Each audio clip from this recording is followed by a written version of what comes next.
किसी जंगल में बहुत सारी चींटियां रहती थी। वो चींटियां हरी भरी घास में दिन भर खेला कूदा करती थी। उस जंगल में एक बकरी रोज आती थी और घास चरकर चली जाती थी, जिससे चींटियों को बहुत तकलीफ होती थी। अरे वाह, यहाँ तो कितनी सुंदर हरी भरी घास है।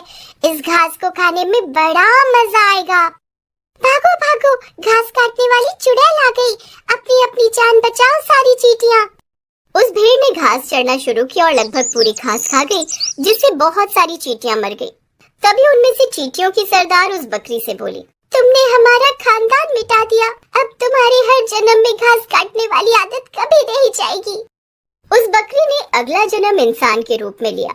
वो आदित्य की बेटी के रूप में पैदा हुई, जिसका नाम नैना रखा गया। नैना की माँ ब्यूटिशियन थी, इसलिए नैना भी बचपन से ही मेकअप का सारा काम जानने लगी। लेकिन उसे सबसे ज्यादा वैक्सिंग करने का शौक था।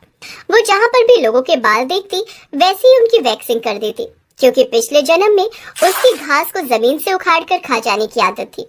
इसी वजह से इस जन्म में वो घास तो उखाड़ नहीं सकती, इसलिए जहाँ भी लोगों के बाल देखती, वो वैक्सिंग के जरिए उखाड़ लेती। अरे चिंटू, इधर आओ, तुम्हारे हाथों पर देखो कितने ज्यादा बाल हो गए। लाओ, मैं इनकी वैक्सिंग कर देती हूँ। नैना ने उस 10 साल के लड़के की वैक्सिंग कर दी। लड़के को बहुत दर्द हुआ और वो चिल्लाता हुआ अपने घर भागा। धीरे धीरे नैना बड़ी हो गई और उसकी शादी कर दी गई। सुहाग रात वाले दिन उसका पति अखिलेश उसके कमरे में आया और उसके करीब बैठ गया। अरे, आपने अभी तक अपनी शादी की शेरवानी पहन रखी है, इसे उतार दीजिए।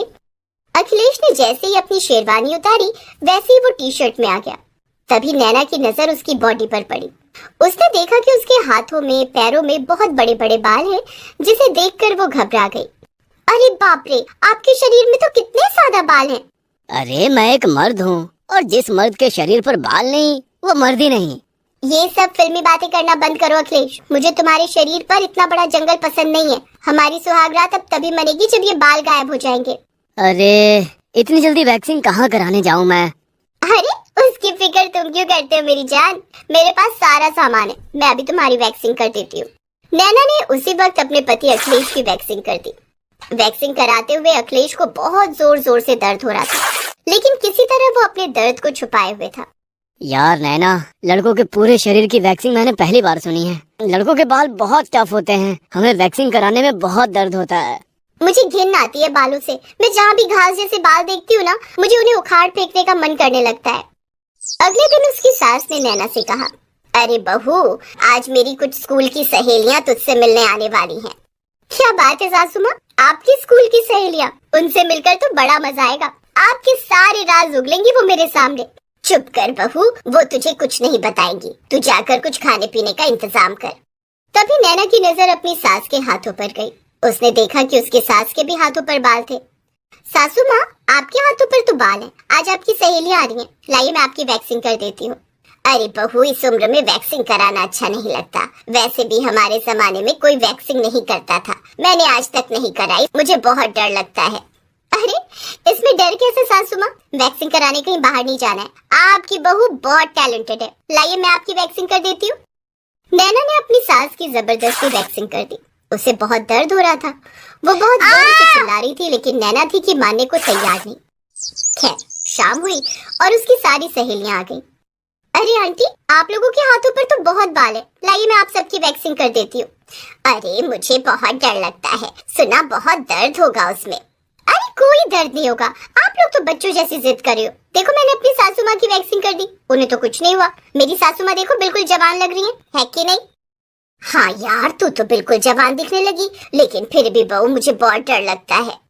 नैना ने जबरदस्ती अपनी सास की सभी सहेलियों की वैक्सिंग कर दी। सब लोग जोर-जोर से चीखने लगी। नैना ने उन सभी के हाथों पर थोड़ा सा तेल लगा दिया, जिससे उन्हें थोड़ी सी राहत मिल गई और वो सभी अपने घर चली गईं। नई नई बहू थी, इसलिए सभी ने उसे माफ कर दिया, लेकिन धीरे धीरे उसकी ये हरकतें कुछ ज्यादा ही बढ़ने लगी।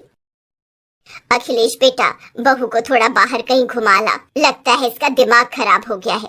क्यों माँ, ऐसा क्या किया नैना ने? वो जब भी किसी के शरीर पर बाल देखती है, सबकी वैक्सिंग कर देती है, भले ही वो परमिशन दे या ना दे। क्या बात कर रही हो माँ, वो तो हर हफ्ते मेरा भी वैक्सिंग कर देती है। जैसे ही मेरे बाल बड़े हो जाते हैं, वैसे ही मेरे बाल नोच डालती है, वैक्सिंग कर डालती है। और ठीक है, मैं उसे कहीं बाहर घुमा कर लाता हूँ, शायद उसके दिमाग में कोई प्रॉब्लम है। अखिलेश नैना को लेकर काशी विश्वनाथ चला गया। उसने सोचा कि वहाँ जाकर उसका मन शांत हो जाएगा। नैना, ये देखो, गंगा नदी है। यहाँ पर बड़े बड़े संत महात्मा रहते हैं। कहते हैं यहाँ पर जो भी मरता है उसे स्वर्ग मिलता है, सीधा वो मोक्ष को प्राप्त हो जाता है। अच्छा, ऐसा भी होता है यहाँ? तभी उसकी नजर कुछ बाबाओं पर गई। वो सभी बाबा अपने शरीर पर भस्म लगाए हुए थे। उनका पूरा बदन खुला हुआ था। उनके पूरे शरीर पर बहुत बड़े बड़े बाल थे, जिन्हें देखकर नैना का दिमाग खराब हो गया। अखिलेश, वो बाबा कौन है? मुझे उनसे मिलना है। हाँ हाँ, क्यों नहीं, चलो मैं बाबा से मिलवाता हूँ। अखिलेश नैना को लेकर उन बाबा के पास चला गया। उन लोगों ने बाबा से बातचीत की। बाबा ने उन दोनों को आशीर्वाद दिया। तभी अचानक नैना ने अखिलेश से कहा, अखिलेश आप मेरे लिए दौड़कर पानी ले आओ, मुझे बहुत तेज प्यास लगी है। तब तक मैं बाबा से बातचीत करती हूँ। ठीक है, लेकिन कहीं जाना मत। हाँ। इतना कहकर अखिलेश वहाँ से पानी लेने चला गया। नैना बार बार उन बाबा को घूर कर देख रही थी, क्योंकि उनके पूरे शरीर पर बाल थे। बाबा, मुझे लगता है आपकी उम्र अभी ज्यादा नहीं है, आप अभी नए सन्यासी हो। हाँ, मैं अभी अभी सन्यासी बना हूँ। मेरी उम्र अभी मात्र 30 साल है। आपके शरीर पर बहुत बड़े बड़े बाल हैं। लाइए मैं आपके पूरे बाल साफ कर देती हूँ, आप हीरे की तरह चमकने लगेंगे, ये मेरी गारंटी है। किसी तरह नैना ने बाबा को मना लिया और उसने उन बाबा के पूरे शरीर की वैक्सिंग कर डाली। अब बाबा ऊपर से नीचे तक चिकने हो गए। अखिलेश जब तक लौट कर आया तो बाबा को देखकर हैरान हो गया। अरे नैना, बाबा कहाँ चले गए? और ये अंग्रेज के साथ क्यों बैठी हो तुम? अरे ये सामने बैठे थे बाबा, ये कोई अंग्रेज नहीं है, ये वही बाबा है। मैंने इनकी वैक्सिंग कर दी, देखो कितने अच्छे लग रहे हैं। हैं? नैना, ये तुमने क्या किया? तुमने इनका भी वैक्सिंग कर दिया? बाबा इसे माफ कर देना। कोई बात नहीं बेटा, मुझे अच्छी तरह से पता है कि ये ऐसा क्यों कर रही है। ये सुनकर अखिलेश हैरान हो गया। बाबा आप तो अंतर्यामी हो, आप ही बताओ मेरी बीवी ऐसा क्यों कर रही है? ये जिसे भी देखती है उसकी वैक्सिंग करने लगती है। कई लोग इसकी शिकायत मुझसे कर चुके हैं।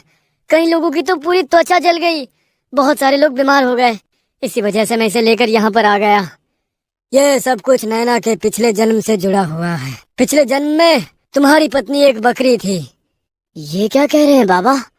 अगर तुम्हें मेरी बातों पर विश्वास नहीं है तो तुम लोग मेरे साथ चलो, तुम्हारी पत्नी खुद तुम्हें पूरी सच्चाई बताएगी। अखिलेश और नैना बाबा के साथ पीछे पीछे चलने लगे। धीरे धीरे वो दोनों उसी जंगल में पहुंच गए, जिस जंगल में पिछले जन्म में नैना एक बकरी थी और घास चरा करती थी। वहां पहुंचते ही बाबा ने नैना के सिर पर हाथ रखा। नैना को अपना पिछला जन्म तुरंत याद आ गया। मैं पिछले जन्म में एक बकरी थी, मुझे इस जंगल की घास बहुत पसंद थी।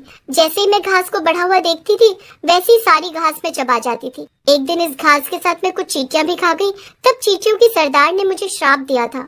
और इसी श्राप का ये नतीजा है कि तुम जैसे ही किसी के शरीर पर बाल देखती हो उसे नोच लेना चाहती हो घास की तरह। वैक्सिंग के जरिए तुम सारे बाल हटा देती हो। बाबा, अब इस श्राप से मुक्ति कैसे मिलेगी? इसी जगह बहुत बड़ा हवन करना पड़ेगा और नैना को अपनी गलती का प्रायश्चित करना पड़ेगा।